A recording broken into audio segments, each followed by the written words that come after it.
सो hello guys, जय हिंद and welcome back to stand up classes. So finally एक और नई बेहद इंपॉर्टेंट वीडियो आप सभी के लिए लेकर के आ चुका हूं। लेकिन उससे पहले बता दूं कि कोस्ट गार्ड डीवीजीडी यांत्रिक का फॉर्म अप्लाई अभी जारी है, जो कि 22 तारीख लास्ट डेट। अगर अभी तक आपने फॉर्म अप्लाई नहीं किया है तो समय से पहले फॉर्म अप्लाई कर लीजिएगा, क्योंकि मैं बता दूं कि लास्ट के 2-3 दिन सर्वर डाउन हो जाता है वेबसाइट का, तो फॉर्म भरने में बहुत दिक्कत होती है। फिर लास्ट दिन में अगर सोचोगे भरने का तो नहीं भर पाओगे, ठीक है। इसलिए समय से फॉर्म भर लीजिए।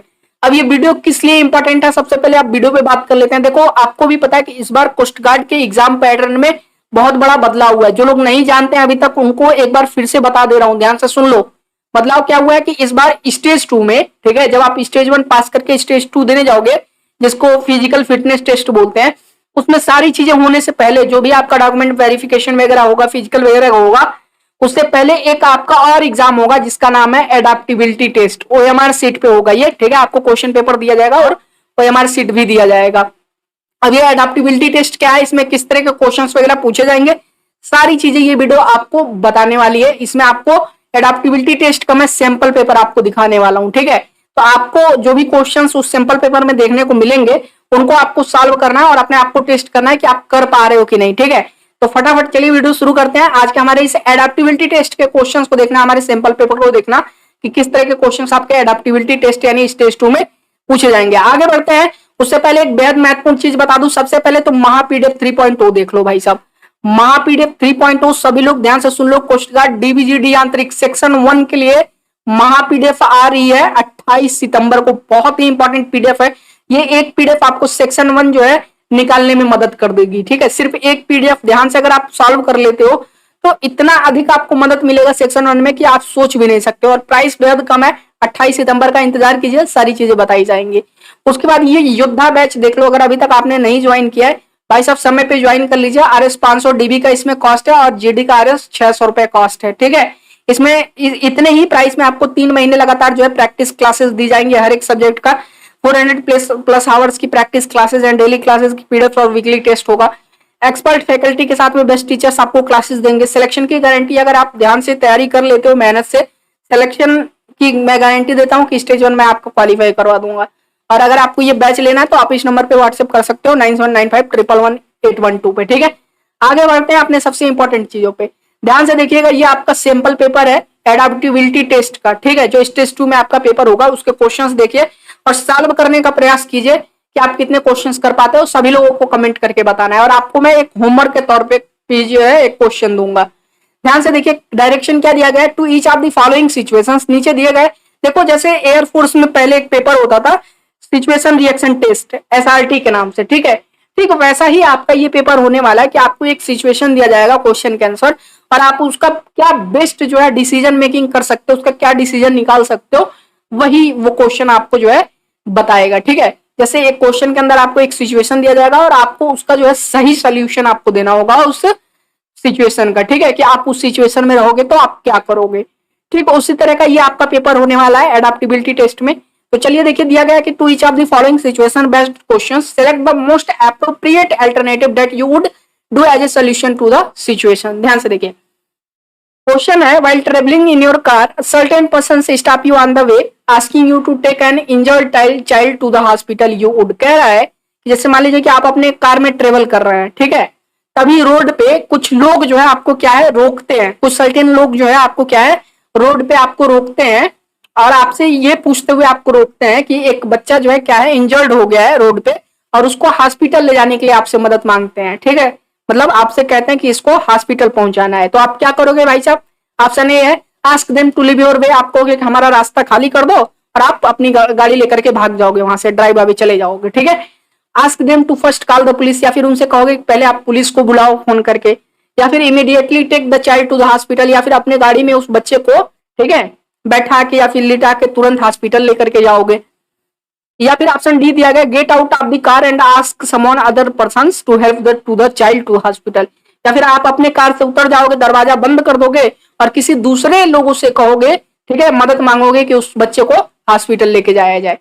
तो कौन सा सिचुएशन आपका सही होगा भाई साहब, इसमें आपका क्या डिसीजन होगा। ध्यान से देखो, आपको पता है कि जब कोई भी, ठीक है, कोई भी अगर इंजर्ड होता है तो ये मानवता के कारण ये हमारा फर्ज बनता है कि हम उसको तुरंत जो है हॉस्पिटलाइज करें, ठीक है। हम अपने लाभ वहां पे नहीं देखते हैं, तो क्या होगा, इमीडिएटली आपको क्या करना है, उस बच्चे को हॉस्पिटल पहुंचाना होता है। ठीक है, तो ऑप्शन नंबर सी आपका करेक्ट हो जाएगा। आप क्या करोगे, उस बच्चे को इमीडिएट तत्काल जो है क्या करोगे, हॉस्पिटल पहुंचाओगे। ठीक है, चलो नेक्स्ट क्वेश्चन देख लेते हैं, 1 मिनट रुक जाओ जरा।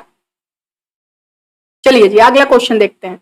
अगला क्वेश्चन कह रहा है you standing at the door of the train, ठीक है, या फिर यू आर कर लो यहाँ पे, you are standing at the door of the train that has just left the platform. कह रहा है कि आप एक ट्रेन के उस दरवाजे पे खड़े हो जो अभी अभी प्लेटफॉर्म छोड़ के निकली है। ठीक है, सडनली आप क्या देखते हो, suddenly you see a man from your behind coach falling off the train.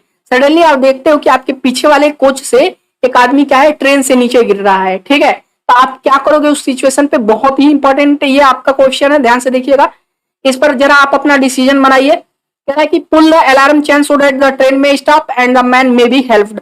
आप क्या करोगे, तुरंत जो ट्रेन का अलार्म चेन होता है उसको खींचोगे ताकि ट्रेन रुक जाए और उस आदमी की मदद की जा सके। या फिर चिल्लाओगे, shout at the falling man, चिल्लाते हुए आदमी पे आप वो साउट करोगे, गिरते हुए आदमी पे आप चिल्लाओगे, क्या कहते हुए, asking him to get up quickly, तुरंत उसको आप चिल्लाओगे कि यार जल्दी से चढ़ जाओ, ठीक है, जल्दी ऊपर आओ, and enter in the train as it not moving fast, जैसा कि ट्रेन अभी तेज नहीं चल रही है। ठीक है, या फिर jump off the train to assist the falling man, या फिर आप खुद ही जो है ट्रेन से कूद जाओगे उस आदमी को जो है मदद के लिए या फिर उसको असिस्ट करने के लिए, वही एक ही चीज हुई। ठीक है, उस आदमी की मदद के लिए। या फिर wait till the train stop at the next station and inform the railway authorities there. फिर या फिर जो है आप इंतजार करोगे कि ट्रेन जो है अगले स्टेशन पे रुके और वहां पे आप रेलवे अथॉरिटीज को क्या करो, बताइए क्या करो, इन्फॉर्म करो। तो इसमें सही आपका डिसीजन क्या होगा बताइए, ये जो ये क्वेश्चन दिया गया, ये सिचुएशन दिया गया है, इसका आप सही डिसीजन क्या लोगे। एक बात बताओ, ट्रेन में अलार्म चेन लगा ही क्यों होता है? अलार्म चेन तो उसी के लिए लगा होता है ना कि कोई ऐसा सिचुएशन आ जाए, ठीक है, जो किसी ऐसे ही सिचुएशन के लिए अलार्म चेन लगा होता है ना ट्रेन के अंदर। तो आप क्या करोगे, जो ट्रेन का अलार्म चेन है उसको पुल करोगे, खींचोगे ताकि ट्रेन रुक जाए और उस आदमी की मदद की जा सके। ठीक है, उस आदमी की मदद की जा सके। तो यहाँ पे आपका करेक्ट डिसीजन मेकिंग क्या होगा इसमें, सभी लोग अपना अपना आंसर कमेंट करेंगे। ठीक है, और ये भी बताएंगे कि आप कितने क्वेश्चन आपने सही किया 5 या 6 क्वेश्चन में से। ठीक है, आगे बढ़ते हैं। कह रहा कि यू आर इन ए बस, the bus reaches your stop but still you have not purchase the ticket because of heavy rush, what will you do. कह रहा कि आप एक बस में बैठे हो और बस जो है आपके स्टॉप पे पहुंच भी जाती है, ठीक है, जाकर के वहां रुक जाती है आपके स्टॉप पे, लेकिन अभी तक आपने टिकट नहीं लिया है, ठीक है, परचेज नहीं किया। क्यों? क्योंकि बस में भीड़ बहुत ज्यादा थी, हैवी रश की वजह से। तो आप क्या करोगे, तुरंत कूदोगे, ठीक है, टू अवॉइड एम्बेरसमेंट, मतलब कि शर्म, वो जो है आपका कंडक्टर आपको पकड़ ना ले और आप एम्बेरस ना हो, उसकी वजह से आप क्या करोगे, तुरंत ट्रेन से जंप कर जाओगे, वो सॉरी ट्रेन कह रहा हूँ, बस से जो है कूद जाओगे, ठीक है, एम्बेरस होने से बचने के लिए। या फिर कॉल करोगे कंडक्टर को, give him the money and get the ticket, या फिर कंडक्टर को अपने पास बुलाओगे, ठीक है, और गिव हिम द मनी, उसको पैसा दोगे और टिकट लोगे। या फिर hand the money to someone sitting near by to give it to the conductor, या फिर आपके बगल में कोई आदमी बैठा है उसको आप पैसा दे दोगे ताकि वो कंडक्टर को दे सके। या फिर give the money to the driver, या फिर आप ड्राइवर को पैसा दे दोगे। देखो ऐसे सिचुएशन में आपका करेक्ट डिसीजन मेकिंग क्या होगा बताइए, बहुत इंपॉर्टेंट क्वेश्चन है। तो ऐसे सिचुएशन में आप क्या करोगे, आप कंडक्टर को अपने पास बुलाओगे, उसको पैसा दोगे, टिकट लोगे, फिर जाके बस से उतरोगे। ठीक है, ये आपका करेक्ट डिसीजन मेकिंग होगा, एक सभ्य नागरिक का काम करोगे। चलो अगला क्वेश्चन कह रहा है, if in the examination hall you finish that the question paper is tough, ठीक है, you find that the question paper is too tough to be answered satisfactorily by you, the best thing to do for you is to. कह रहा है कि आप examination hall में बैठे हो और आपको ऐसा लगता है, ठीक है, और आप ये पाते हो कि जो क्वेश्चन पेपर है वो बहुत ही टफ है, जिसका आप जो है बहुत ही सेटिस्फैक्टरी जो है आंसर नहीं दे सकते हो। तो आप क्या करोगे उस समय, जो सबसे बढ़िया काम है वो आप क्या करोगे, till the examination the questions are out of course, आप एग्जामिनर को बुलाओगे और कहोगे कि ये क्वेश्चन तो हमारे सिलेबस से बाहर है, हमारे कोर्स से बाहर का क्वेश्चन है, ठीक है। या फिर provoke the candidate to back out of the examination hall, या फिर आप बच्चों को भी उत्तेजित करोगे कि एग्जामिनेशन हॉल छोड़ करके, ठीक है, वो बाहर निकल जाए, सबको जो है सुझाव दोगे, प्रोवोक करोगे, ठीक है, कि नहीं भाई आप भी जो है क्या करो, एग्जामिनेशन हॉल छोड़ के बाहर निकल जाओ, पेपर नहीं देंगे हम लोग क्योंकि क्वेश्चन पेपर टफ है। या फिर try to know something from your neighbour, या फिर आपने बगल वाले से कुछ जानने की कोशिश करोगे क्वेश्चन के बारे में, आंसर वगैरह, ठीक है। या फिर दिया गया है try to solve the question as much as you know with a cool head, या फिर आप क्वेश्चंस को जितना कुछ आप जानते हो उतना कुछ करने का प्रयास करोगे ठंडे दिमाग से। बताइए क्या करेंगे आप उस समय, आप क्या करेंगे भाई साहब, क्वेश्चंस को जितना भी आप जानते हो उतना करने का प्रयास करोगे अपने ठंडे दिमाग से। ठीक है, ऑप्शन नंबर डी आपका करेक्ट डिसीजन होगा इस सिचुएशन का। चलो अगला क्वेश्चन देखिए, you are in the parking area of a shopping complex. बहुत ही शानदार क्वेश्चन है। क्या है कि आप जो है एक शॉपिंग कॉम्प्लेक्स के पार्किंग एरिया में हो और सडनली क्या होता है, आप फील करते हो कि इलेक्ट्रिसिटी जो है चली गई और वहां पे पूरा अंधेरा छा जाता है। तो आप क्या करोगे, try and take help from someone around. आप प्रयास करोगे अगल बगल किसी से मदद लेने की, या फिर जो है आप रेंगते हुए अपनी गाड़ी की तरफ जाओगे, या फिर चिल्लाओगे मदद के लिए, या फिर वहीं खड़े होकर के लाइट आने का इंतजार करोगे। ठीक है, तो आपको यहाँ पे सही डिसीजन आपका क्या होगा, क्योंकि अगर बीच में अगर कहीं खड़े रहोगे कोई गाड़ी ला करके घुसा देगा, उसको तो नहीं पता है ना कि लाइट गई है, अगर कोई पार्किंग एरिया में अपनी गाड़ी लेके आएगा तो, है ना। तो आप क्या करोगे, धीरे धीरे आप क्राउल करके अपने गाड़ी की तरफ जाओगे, वहीं रुकोगे अपने गाड़ी के पास। ठीक है, ऑप्शन नंबर बी आपका करेक्ट हो जाएगा, करेक्ट डिसीजन मेकिंग होगा। अगला देखिए, क्या you are returning from home. ये आपके लिए ये होमवर्क के तौर पे दे रहा हूं, बहुत ही इंपॉर्टेंट है। या आपको कमेंट करके बताना है कि इसका सही आंसर क्या होगा। क्या है कि आप स्कूल से वापस आ रहे हो, ठीक है, ऑन द वे। ठीक है, स्कूल से क्या है, आप घर की तरफ आ रहे हो, ठीक है, और यू फाइंड सील्ड एनवलप। आपको जो एक सील किया हुआ एनवलप मिलता है, लिफाफा मिलता है, स्ट्रीट पे गिरा हुआ, ठीक है, सड़कों पे, फुली एड्रेस, जिसपे पूरा एड्रेस दिया गया है, और स्टंप भी उसका अनयूज्ड है, मतलब यूज नहीं हुआ है। ठीक है, स्टंप यूज कब होता है, जब वो डिलीवर हो जाए, उस पर जो पोस्टमैन होता है वो साइन वगैरह कर देता है, ठीक है, उस पर क्रॉस साइन वगैरह हो जाता है, तो वो तब जाके वो स्टंप यूज्ड माना जाता है। ठीक है, मतलब वो अभी डिलीवर नहीं हुआ है। ठीक है, तो फुली एड्रेस भी दिया गया है और अनयूज्ड स्टंप भी है, तो आप क्या करोगे, लीव इट देयर, उसको वहीं छोड़ दोगे और वॉक कर जाओगे अपने घर की तरफ। ठीक है, चले जाओगे, या फिर remove the stump and destroy the envelope, या फिर स्टंप को रिमूव कर दोगे और एनवलप को, लिफाफे को डिस्ट्रॉय कर दोगे। ठीक है, या फिर open the envelope, open envelope को खोलोगे, found out who has dropped it by mistake, और पता करोगे किसने गलती से गिरा दिया है, और फिर उसको भेजोगे अगर पॉसिबल हो तो, या फिर जो है post it at the nearest letter box, या फिर जो नजदीकी लेटर बॉक्स होगा उसमें जाकर के इसको डाल दोगे, पोस्ट कर दोगे। ठीक है, बताइए क्या करेंगे आप इस सिचुएशन पे। जो करेक्ट आंसर होगा आप सभी को कमेंट करके बताना है।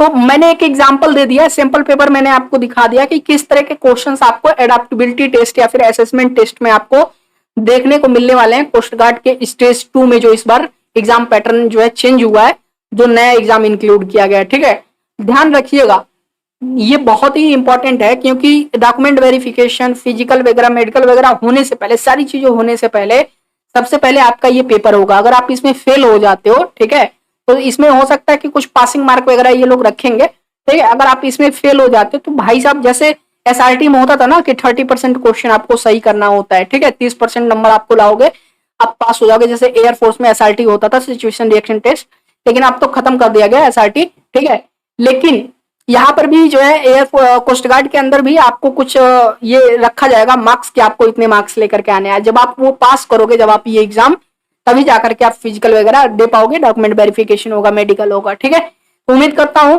आप समझ गए होंगे कि किस तरह के क्वेश्चंस आपके एग्जाम में आने वाले हैं स्टेज 2 के।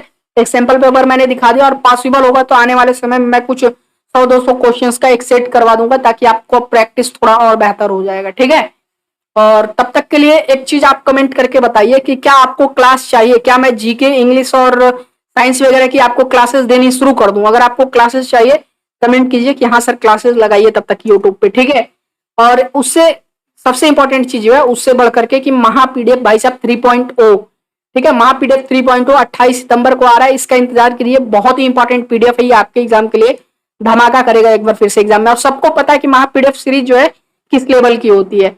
और योद्धा बैच नहीं ज्वाइन किया हो तो समय से योद्धा बैच ज्वाइन कर लीजिए। डीबी का कॉस्ट 500, जीडी का कॉस्ट 600, 3 महीने लगातार प्रैक्टिस क्लासेस हर सब्जेक्ट की मिलेंगी। चलिए फिर मिलते हैं नए वीडियो में, तब तक के लिए आप सभी को बहुत सारा प्यार।